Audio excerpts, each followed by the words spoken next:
Hi everyone, today I have a short fun video for you on using a fun product that is carried at my friend Suzanne's store. It's called Magic Mesh. You may have heard of it before. It's not brand new, but it certainly is a lot of fun to use. Here's a couple packages of it that I have. This is a fine weave, and this is called a dotty. The fine weave is actually self-adhesive and repositionable, and by that, this is a roll of it. You can put it down on your paper, and if you don't like where it is or you need to move it, you can peel it right off. No harm done to your paper. I tried it on a few different kinds of cardstock and DP to see if it would pull it off, and it does not. So you can move it around on your paper and do what you need to on your projects and not have to worry about it peeling off any of your paper. The dotty is a little different. It has a back paper, so once you put it down, it is not repositionable. It's kind of like a sticker, and it will stick. If you're going to die cut this or punch it, what I've been doing is just layering it under a piece of wax paper, which is a good thing to use with any of this if you're doing any kind of cutting, punching, or die cuts. Just add a layer here, and then go ahead and die cut, and you don't have to worry about any parts of the weave sticking. Some fun things that I've been playing around with.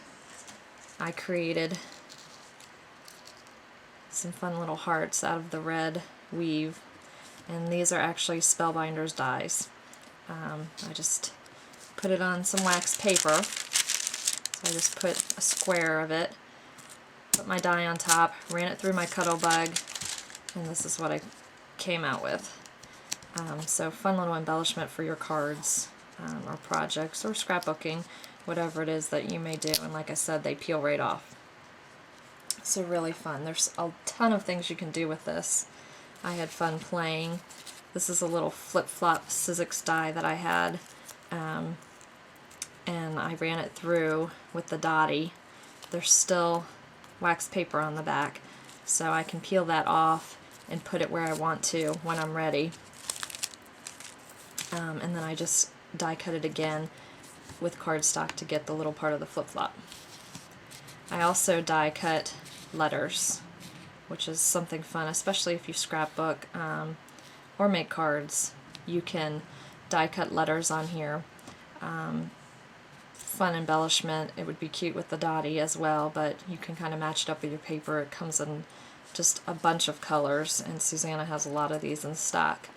And then I had fun playing. If you're making a get well or boo boo card, I made some band-aids, and this was with the weave, and then I put fine weave, sorry, and then I put some blush cardstock behind it. And I also did one with the dotty weave, except I put the cardstock on the top, and I had rounded the corners of both of these with my corner rounder punch that I have. So these would be really cute on a little get well project or card to do. Another one I did, this is another Sizzix die that I used. It's just a heart. I had put my weave on my cardstock and cut out two perfect little die cuts. And you could use these separately, but just peel off that backing and you'll be able to stick it wherever you need to on your project. I'd also done a pirate card. I don't have it with me, but it's in my Dirty Girl gallery, and it was really cute to use as a background for a little pirate. But when I saw the white and the gray, first thing I thought of was Halloween, although I did use the white for some snowflakes too. So I had put it down, and you can actually, distress it. I used my scissors and just pulled pieces off and kind of frayed it a bit to give it a little bit of a worn look. And this is on a piece of gray cardstock. And then the fun thing is that the mesh is heat resistant, or heat tolerant I should say, so you can boss on it. I stamped my spider with Versamark ink, and then I put my embossing powder on it and heated it up, and now I have a perfectly nice kind of glimmery spider on a little web. So this would be really fun for creepy crawlies projects, Halloween projects.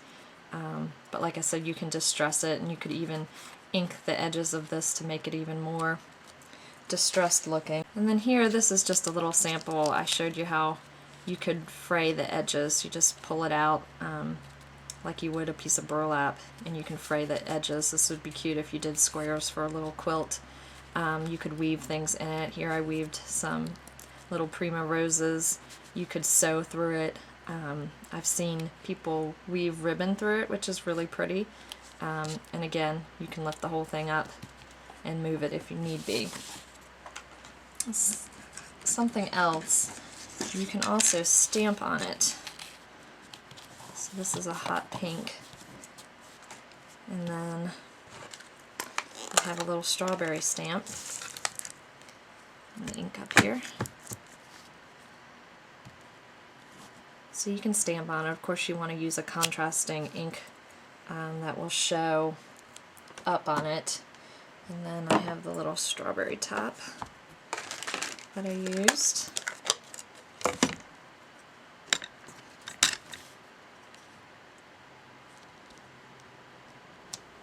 And then you have a little strawberry, so you could, you know, they have the black mesh, so you could stamp letters or fun other little creatures on the black. You know, if you were using the white or a light yellow like this, would really show up as well. So you just want to make sure you use a contrasting ink. And this the shape is actually another Spellbinders die that I just cut out, so it would be great for tags. You could actually stick this back in your Cuddle Bug or Big Shot, whatever you use.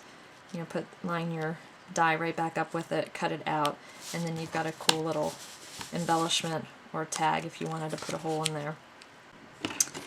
And this is a copper color. It actually looks like a light brown, but it has a little bit of shimmer to it. This would be great on any kind of ocean, sea projects that you're doing, you know, as kind of a different kind of burlap if you don't have burlap around. Like I said, you could fray it, you could ink it up, distress the edges a little bit, but great for ocean. I don't have green here, but same kind of thing. You could take, let's pretend this is green. You could take green and you could cut it ragged, thread the edges a little bit, and make grass. So if you had a project where you were doing grass, also would be cute on little Easter baskets. If you were doing little favors, you could wrap the Easter baskets with the mesh just to give it a little bit of fun texture. So lots you can do with this. So if you're looking for something fun and new to use on your projects, I would suggest getting some of this magic mesh and trying it out and see what you can do with it.